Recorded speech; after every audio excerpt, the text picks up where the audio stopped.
On Second Shot, we tackle 2 new headlines every week to find out what kind of wisdom the world is dishing out today. And we want you to be a part of that. When you see a headline you want to take a second shot at, or if you're looking for advice, or just want to tell us what you think of the show, email us at secondshotcast@gmail.com. If you like what you hear, rate us on iTunes. This helps us move up in the ratings so more people will see us. And if you want to hear more, subscribe to the show so that the new episodes will get straight to you every single Friday. We love you. Thanks for listening and enjoy. Heath Oaks is a millennial mogul whose ignorance on fire led him to fail his way to success. Jenny Anchondo is an Emmy award-winning journalist whose sharp eye and biting wit have led to her storied career in television. Together, they tackle today's headlines in a way only an odd couple with a dash of perfect opposite can. So kick back, relax, and join the conversation.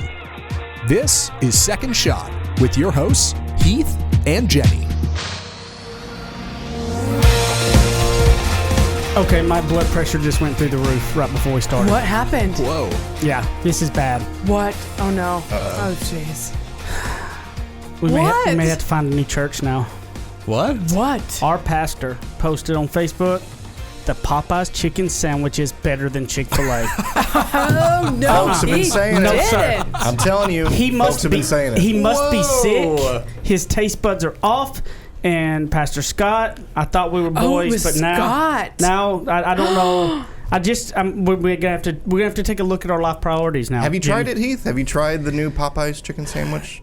No, I don't need to know that the I think you need Chick-fil-A to. sandwich is better. I've think you heard need that to. they've been selling out. You guys, there's handwritten notes on the outside of all these Popeyes saying that they're sold out because people have been going in and buying these sandwiches like real. crazy. I got so played by this. It blew up on Twitter a couple days ago, right? Yeah. The Chick-fil-A Popeyes debate. That night, I went to Popeyes. I was like, I gotta know. I gotta get one of these things. It worked on you. They were sold And? out. They didn't Oh, they have were sold any. out. No, so I got a 5-piece spicy chicken tenders box. That's and good too, I though. felt horrible the whole next day. It was not worth it. Did they even have any of the sandwiches, or was this just a media hype thing to get people in to buy the other random food on the menu? I totally fell for Okay, it. just because of that, everybody, if you're listening, you got other churches too you want to recommend, send our way. Some Chick-fil-A loving churches, Yeah. I guess. There you go. Although that gets political and controversial these days. Yeah, but everybody don't Chicken get your underwear up in a wad. Just be okay.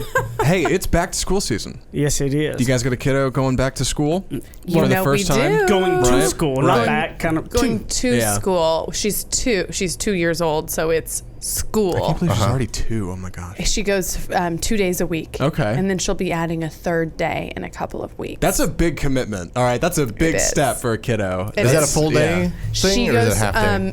It's like a half day. They Yeah. do nap there, and then we pick up right after nap, and she sleeps Man, on that this sounds awesome. nap mat. I know. Why do we all not have nap mats at work? I don't know. believe in them. I believe in every company should have nap pods. Have you ever looked at them? Googled nap Oh, Yes. pods? Oh yeah, I think they're awesome. they're cool. Yeah, you might be on to You know, something. look, a good 20-minute nap. It's like if you don't want to go over 20 minutes. So over 20 minutes where you get drowsy. 20 minutes, Oh, yeah. eyes closed. Over 20 perfect. minutes is when you wake up and you're like, wait, what day is it? Did I miss Right, work? yeah, Did I it's- oversleep? Who am I?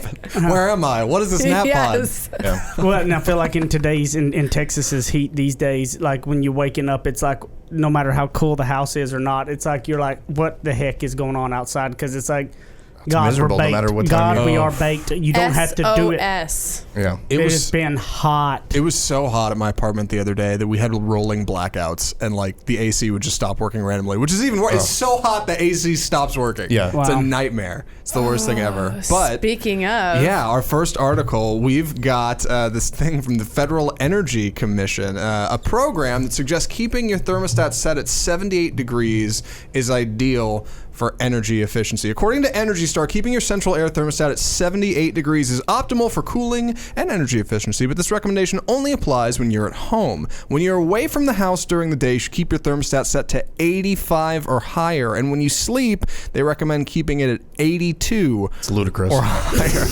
This is for those who hate to sweat in the summer months. They say it's going to be a challenge for you, but they said if you can do this, you're going to see big returns on your energy bill. I'm sure. I bet you see even bigger returns if you just turn it off. If you right? just, yeah, 3% or higher, cease. Matt. I don't know if I turned it off all day if it would get up to 85. Would it? Well, I guess it would in Texas. Yeah. Oh yes, it Matt, would. you said what is everybody's rules with thermostat? Right. What's the thermostat rules? Look, I mean, I'm willing to go last because I have a feeling that I have got everybody beat in this Okay. room. Okay. I mean, you two Okay. are joined here, so it's maybe not quite we fair. are but- joined. We are not in agreement, but we are currently joined. We're still currently married. What are you going for? despite the discrepancy. Do you change between daytime and nighttime, Yes. or away and home and away? He sets the rules. I suffer through them. Go ahead. Heath. No, no. That's Big No. disclaimer.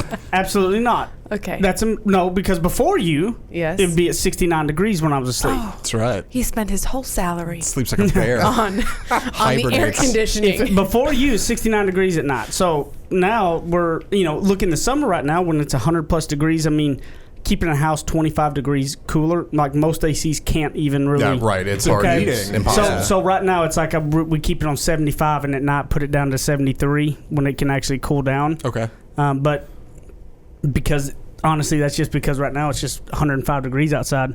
Yeah. At 75, the AC barely gets a break Yeah. at all during the day. Right. And I don't want to come back We home come with to the it froze studio over. to get cooled down. Yeah, we're 75 in Christine's home, when she's Jenny- not home 76, and then 73 when we're sleeping. Yeah, same. Oh wait, so she's the one who likes it cooler.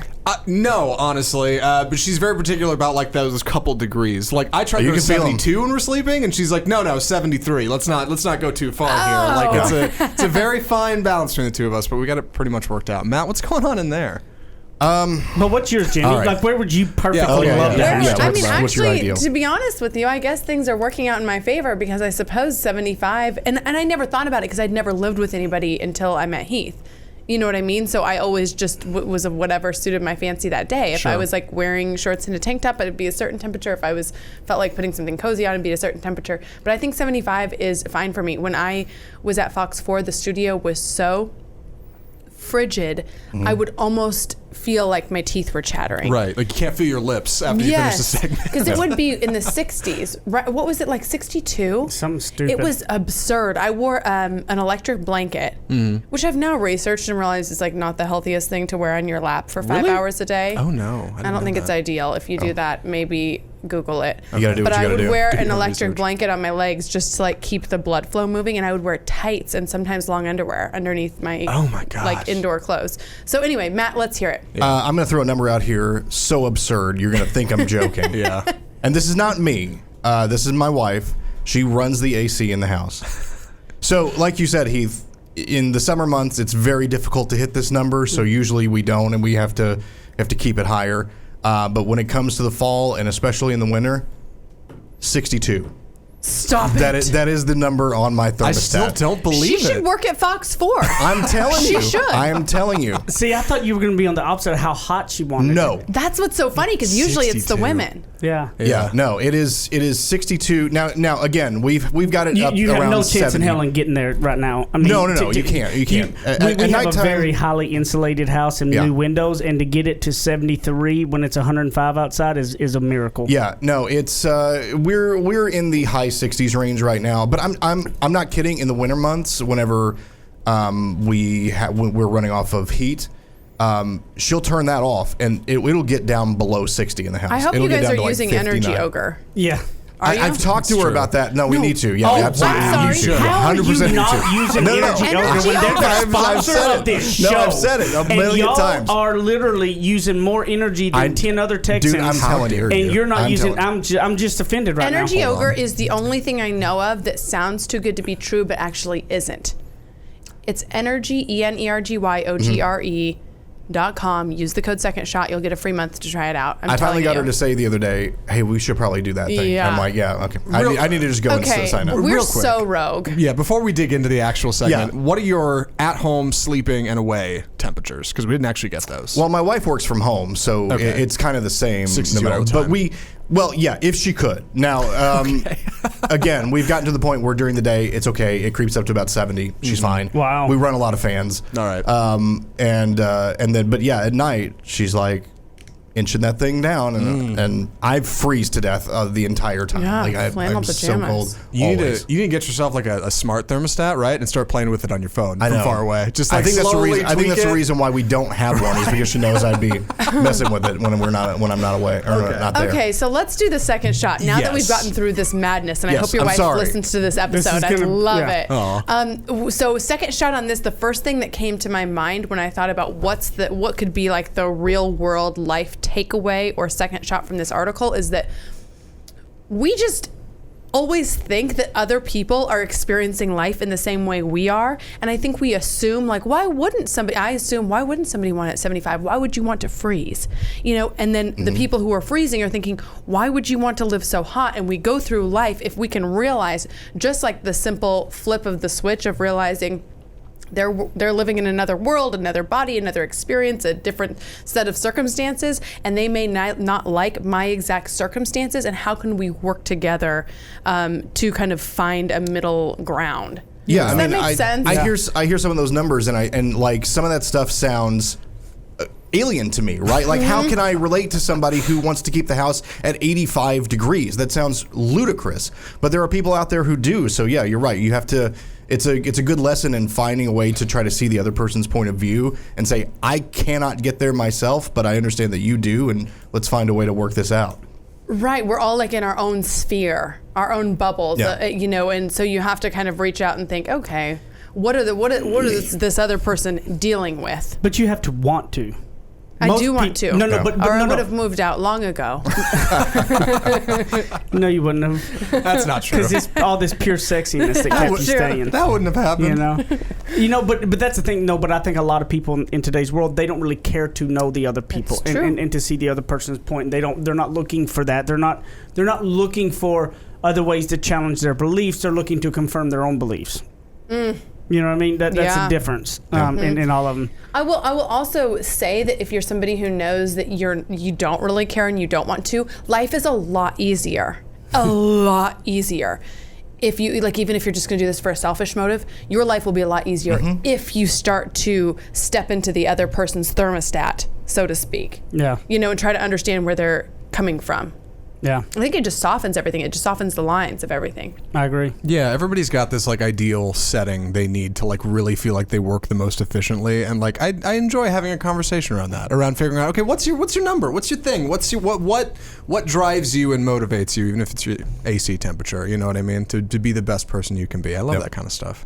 Well, and what I actually thought about it on was that the national deal is like 212 degrees Fahrenheit is the boiling point, right?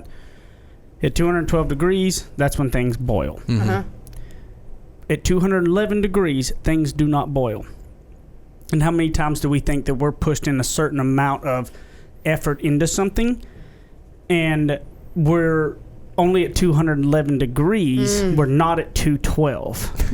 Like we Okay. and Interesting when you second think about that shot. 1 degrees difference, Yeah.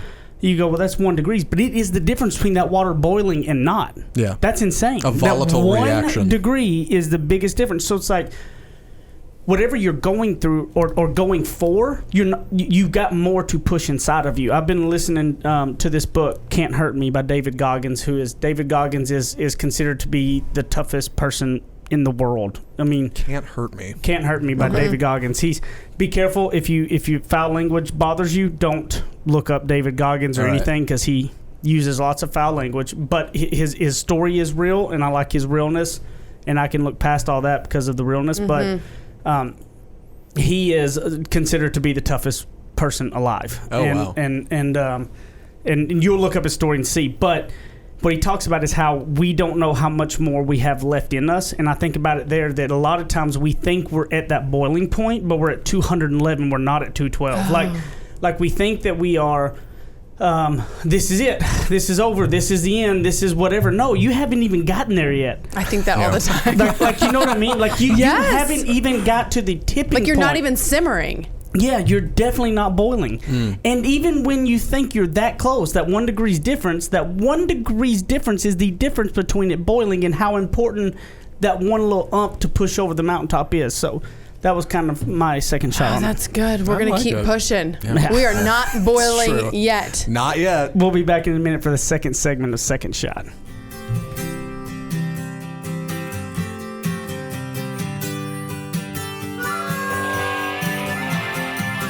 He makes up words, she translates them. Heath and Jenny host more of Second Shot, coming up on RNCN.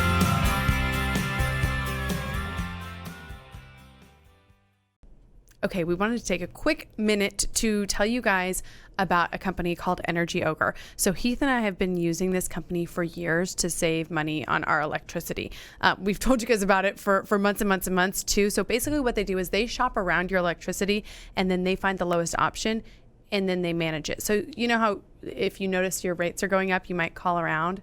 But who really does that? So they do that for you. The deal is that it costs $10 a month, and if they can't save you anything, then you get the $10 back. So for us, what we noticed is it cut our bill at least in half. So we're talking, we were upwards of $200, maybe a little more than $200 a month. Now we're down to $100. Yes, even in the blazing summers here in the Dallas area of Texas. So it's energyogre.com.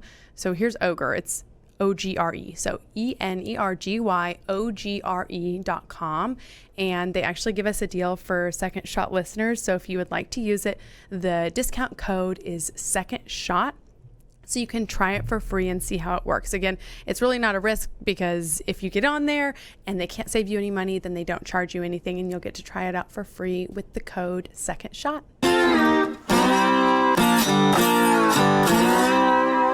Ready? Aim, fire. Second Shot is back for another round on RNCN. Back for another round. And I thought that was boiling. That last one was boiling. They had enough. They shut it down after that. And there's this book that's it's called 212 Degrees, I think. It's like a little old sales book type thing that talks about how you're at that boiling point. And that whenever I heard that article, it really that really brought me back my memories to 10 years ago reading that little book, and because I just thought about that pushing the degrees over. But I also know that, Matt, now here's the thing, Matt. Yeah. You never told us, what would your ideal temperature be? I'd probably be if she goes out of town for a weekend or something like that, I'm usually keeping the house in the low 70 range. So I'm still probably a little cooler than what the average might be. 70 feels good to me. 72 feels good to me. I'm a big windows open guy. So whenever the outside temperature reaches the mid 70s or lower, I've got all the windows in the house open and stuff like that. So that's kind of where I'm sitting. I think it's more shameful the fact that he's not an energy ogre after 2 years of being on the show. What are we even doing here? Why do you want to pay more money? Do our I don't want to pay more money. So, no, I promise I don't. You must want to, because have I not clearly stated to you the amount of money we save? You must really enjoy once an episode paying more money. Let me tell you what it is. I'm lazy. That's the 100% what it is. It takes 5 seconds. Look, that's not the excuse. It's not the excuse, but it's the reason. It can't be. He's not at his boiling point of how much money he's going to pay for his energy. Matt's just rich and loves throwing money out the window. He does. It's true. He's burning it over there in the studio. Look at me. Just burning. Lunch is on you. 212 degrees. Money ogre. Lunch is not on me because I've spent all my money on electricity. Yeah, exactly. Yeah. Okay, what's our next headline, guys? Our next headline, this is a follow-up story. A Charlotte man seen passing out resumes during rush hour gets interviews. Charlotte, North Carolina. Fox 46 out there did a report a couple weeks ago about a man named Michael Bridges who was seen passing out resumes on the side of the road during rush hour, just like a homeless person holding the sign. This is a follow-up story. 1 week later, he's getting interviews because people saw him doing this and started pushing it on social media, taking photos. Hey, check this guy out. Here's a copy of his resume. Anybody looking for a job? He's a father of 2 young children. He's got a master's degree in business, and when he was laid off, he made a sign letting people know he was laid off and asked them to take a resume. He said he was looking to find an opportunity, not a handout. Since then, people have come out of the woodwork. A suit company has given him a fresh suit for interviews. Fox 46 has reported on him. He's gotten this huge push from the community about this, just for standing on the side of the road and doing what the rest of us do on the internet at home, passing out resumes. Showing up in person. What do you guys think about this? And here's the thing. We've had I think we've actually had a couple headlines that were similar to stories like this of different people in different areas in the country. So, when I heard it at first, I was like, oh, we've done several of those. But then what kind of clicked with me and on my second shot on it all was, look, we're at a spot now that unemployment, it's at an all-time low, okay? And so this is really a point to where the employees can take control of things. For the most part, they have the leverage, not the employers as much. This is the time to start. This is the time to be asking for those pay raises, those perks, or whatever, because there's opportunity growing and there's a shortage there, right? But then I also get the phone calls from people that go, yeah, I've sent out my resume to a lot of people and I've not got any phone call back. So I looked at this one, but I was like, why didn't you apply to that one? Well, it said you had to have this and I don't really have exactly that, so apply. I'm like, why do you let those? Well, Jenny would be the one that if there was requirements that said you had to have these things and she didn't have it, she wouldn't apply. I would apply. Yes. Yeah, he is ignorance on fire. He thinks he's qualified when he's not, folks. Yeah. True. But what I would do, I've technically never even applied for a job though in my life. And I was asking Heath the other day as I was putting together a resume myself. I said, have you ever even put together a resume? Colonial needed one to have on file, so we slapped one together, but that was the only reason I've ever had one. Can we get a copy of that and post it on Facebook for the I'm show? sure it's riddled with typos. Actually, I think my sister-in-law probably Jane probably did had it. her Shout out to look Jane. over it to fix all the grammar and punctuation and I'd stuff. love to see the Heath Oaks resume.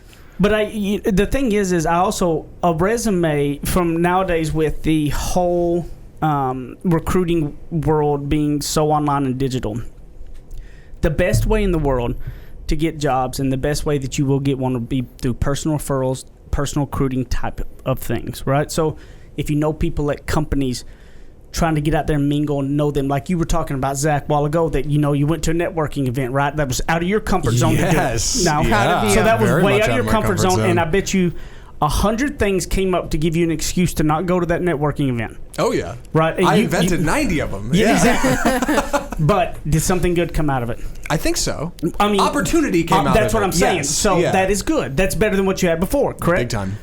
But yet, a lot of people, you should be fighting to find a new one every day when something good comes from it, but people still don't want to get out of their comfort zone. Mm-hmm. And so you can't just live in the digitalized world of sending resumes. You got to go out, shake hands, kiss babies.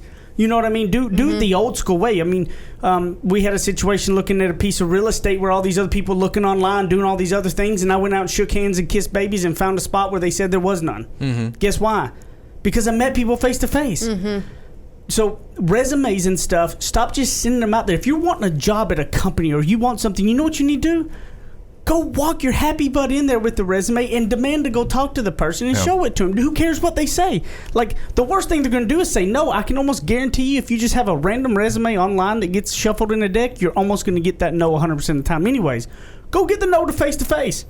It's harder to say no to people face to face Absolutely. too. It is. It's the same thing. It works with interviewing. If you want to get an interview, like in news, if you want to get an interview with a person, the rule is if you can drive to them, do that rather than call and ask. How did you get your first job? Because showing up, yeah. But I mean, in an interview, like if I know someone doesn't want to do an interview with me on camera, I just go to their house. Yeah. You know what I mean? Or call and say, hey, I'm in the neighborhood. You know what I mean? Let them know the proximity. It's much harder to say, no, go back to where you came from. But yes, that's how I got my first job in news.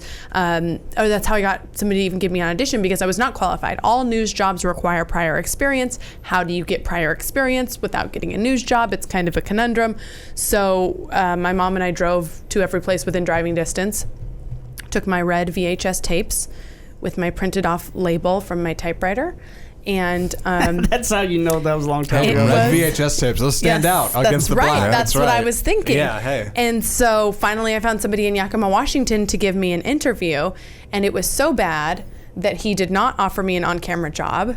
That was because you But showed up there to hand them he tapes. said, I will give you a job behind the scenes. You can write, you can run the teleprompter, you can, run scripts to the anchors. And so that was how I got my foot in the door. But I had already sent, the point is, I had already sent my VHS tape to this guy. He had already gotten it. He was not interested until I drove what was, I think, 3 hours to go drop it off and be like, I'm here. And I had also emailed and asked for a meeting. Now, I'm not saying to stalk people, but I was either going to get a job in this business or I wasn't, and clearly sending out tapes wasn't working. And that's where a lot of people don't do in today's world. They try to live on the digitized thing of just sending it out there. And honestly, it's like be more be more pointed. Find the place. Like here's things. We sell ourselves short and think, well, I just want me a job. I don't think anybody's going to give me anything specific. And they send it. No, damn it. Get there and go, what do I want? And whatever you want, why don't you research it and find, like, that's the company I want. Who cares if you're not qualified, if you don't think you are? Go stand out there, and everybody that walks out, shake your hands, get to know them. Do whatever you want. Find what you want and go after it. To heck with what any of it says. Because I can tell you right now that I know story after story of people that didn't hit these certain qualifications, but they went after it so bad, and they wanted it so much that they kept going and kept showing up, that sooner or later they gave in. So the thing that this story makes me think of is the illusion of effort. And I don't necessarily mean it towards this guy, because thankfully I've never been in this guy's shoes where he got laid off and he's got kids that he's got to support, and he's looking for a job. Like, I'm sure I'm glad, I'm happy that I haven't had to deal with that. But at the same time, I think a lot of people would look at what he's doing and they say, oh, he's standing out there handing out resumes, and like, look at him working hard. And I think there's probably a better, more efficient way to go about what he's doing, and he probably would get results better than just standing out there handing out resumes, And I think a lot of us do that, kind of like what Heath was saying. I think a lot of us feel content to just say, well, I sent out a bunch of resumes and nothing happened, and I'm trying, though. Like, look at me out here trying. I think if we really step back and say, well, are we really trying, or are we just putting forward the illusion of effort that's deep. Making us feel like, well, I've been standing out here on this corner handing out my resumes and nothing's happened, so I guess it's not going to work out for me. Yeah, because see, his isn't the illusion. Us sitting behind the screen sending out resumes is, because you know what? Look at him. He's now been on TV because of that. It worked out for him. And the amount of people that we saw him face to face standing there in a day, that was actually a very law of numbers. Standing at that intersection all day is going to get a lot of chance of a lot of people seeing you face to face. Sure. Yeah. And then everything else is done come his way. So it's like, standing behind just shooting out resumes is that illusion to yourself, like you're going after that job. No, if you really want something, going after it is getting up off the couch and going after it. Yeah. That's why I'm going to San Antonio next month. Oh, yeah. Are you going to San Antonio next month? Hold on. I am. Well, I thought about this, but I want to know about San Antonio, too. What do I... I'm just going to go stand on the street corner and hand out my VHS tape. Perfect. Yes. We'll get a it's going to be awesome. They're going to be red. What I wanted to ask about was, for people who understand this, that a lot of times it's about relationships and people you know and getting to know people. I have some friends that work way out in the middle of nowhere, right? People out in the boonies. I got a friend out in Cleburne who desperately wants a new job, but doesn't know anybody like in the city or anybody around, right? They live out in nowhere. What's the secret? How do you break out? Come up here and start getting involved in things you like. I mean, I'm from deep East Texas, and I graduated with 22 people, and now I know a whole lot of people in Dallas. Yeah. That didn't start by... Cleburne's a lot closer than where I was. That's a good point. You're not going to until you move your butt from Cleburne to the area you want to be at, number one. So you got to take that leap of faith. And number two, get involved in things you like in that area to meet people.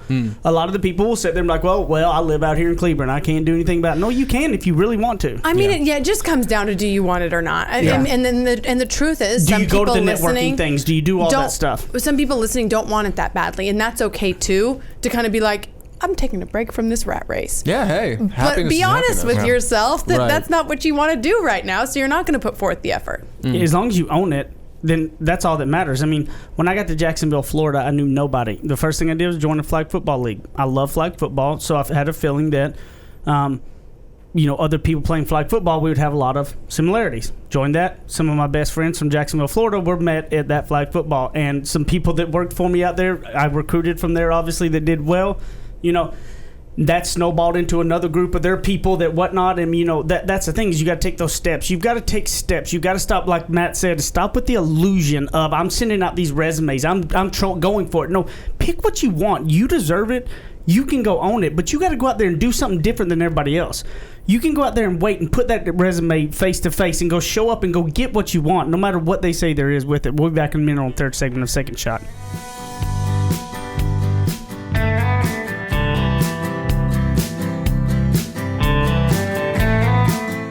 Now that's what I call ignorance on fire. More of Heath and Jenny still to come.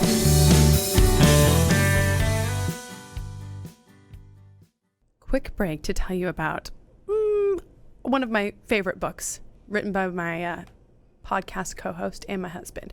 So the book is called Ignorance on Fire, a journey of failing your way to success. So this is a story of basically my husband's journey from being someone who barely graduated from high school, did not finish college, didn't have any real formal education in the business world, and how he went to become one of the top executives at his company. And it's just a fun, inspiring story. If you have somebody who is maybe getting ready to start a new school year or starting a new job or something like that, this is just a good inspirational read for them. A lot of my adult friends have enjoyed it too. And I just had to shout him out and tell you guys about the book. So you can get it on Amazon. You just search Ignorance on Fire. Or if you prefer the audio version, he will be reading it to you in his Texas accent. It is on audible.com. Again, just search Ignorance on Fire.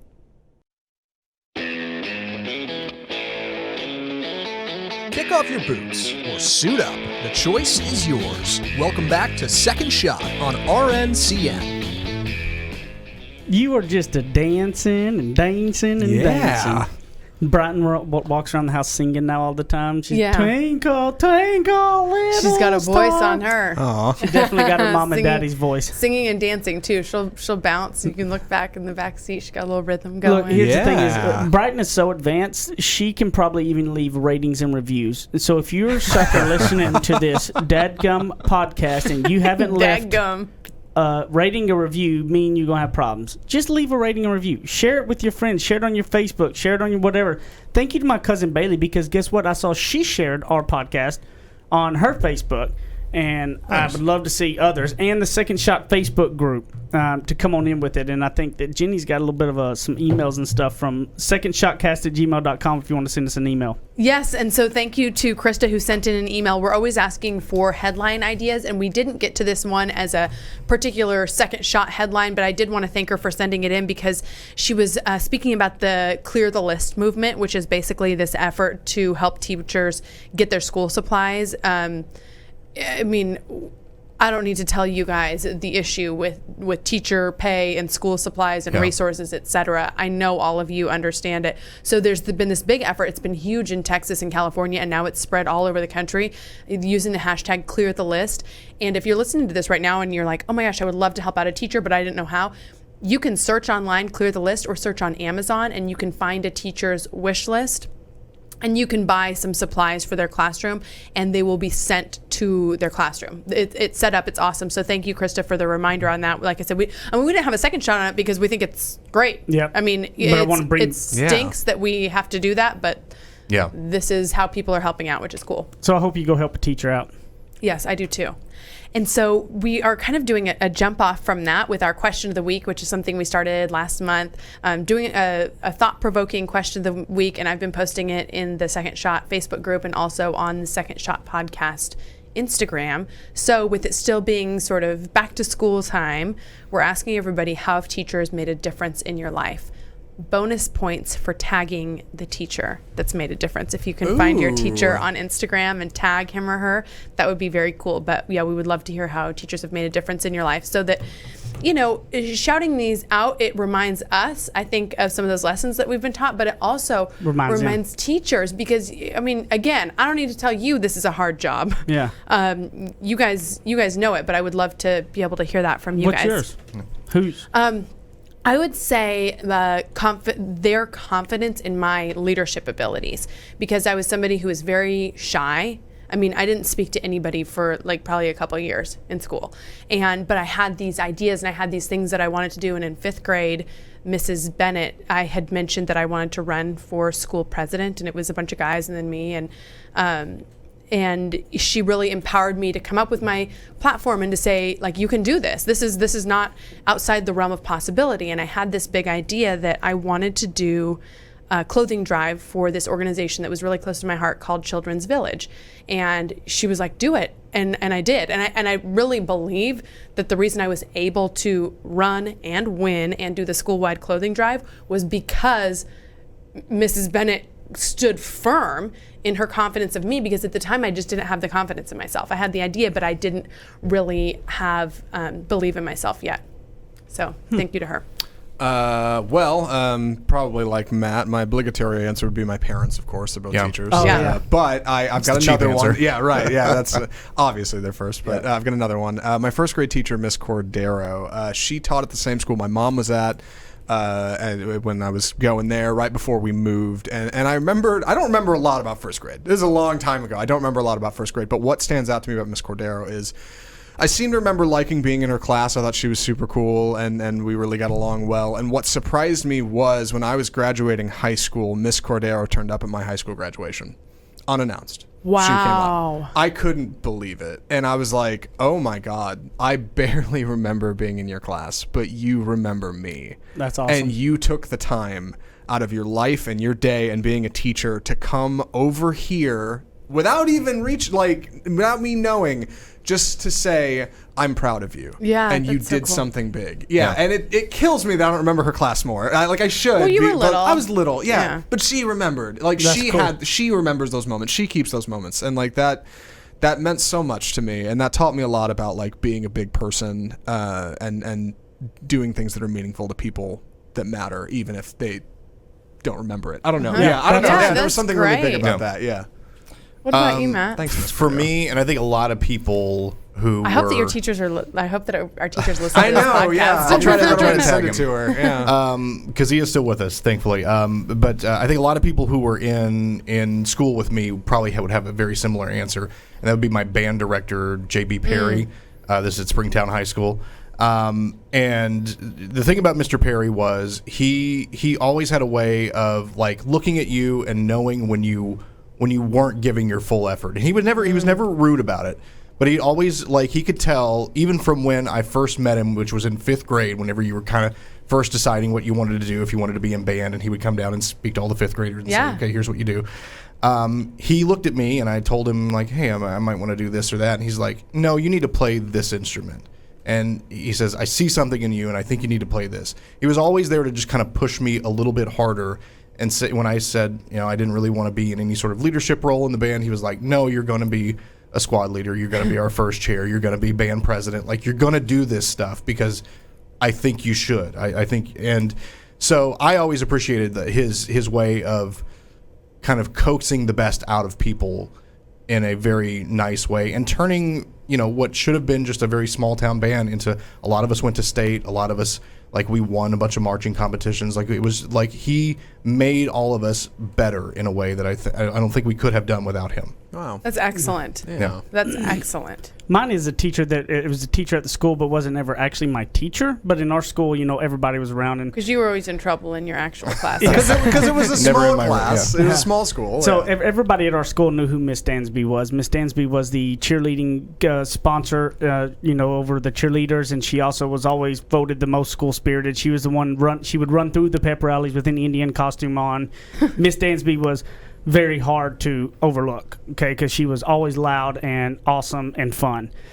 Miss Dansby was the first person that put into me what leadership was, and that I had something and that I needed to be careful with that. All in the same. And I was and still am a very passionate person about something. If I'm passionate about it, I'm all in on whatever it is. So on the football field, I was as well. And I was probably a freshman, sophomore, so on a football game, and I lost my cool with the players on the field, and it wasn't a good look. And the next week, she grabbed me as I walked down the hall and come in there with the most serious look at me of me losing my cool and said, "Never do that again. You are a leader. Those men out there follow what you say. They go up when you're up. They're down when you're down." And that was pathetic that you lost your cool like that. And I was very disappointed in you. You have more than that, and they do what you do. So you got to stand above it and cannot let that happen again.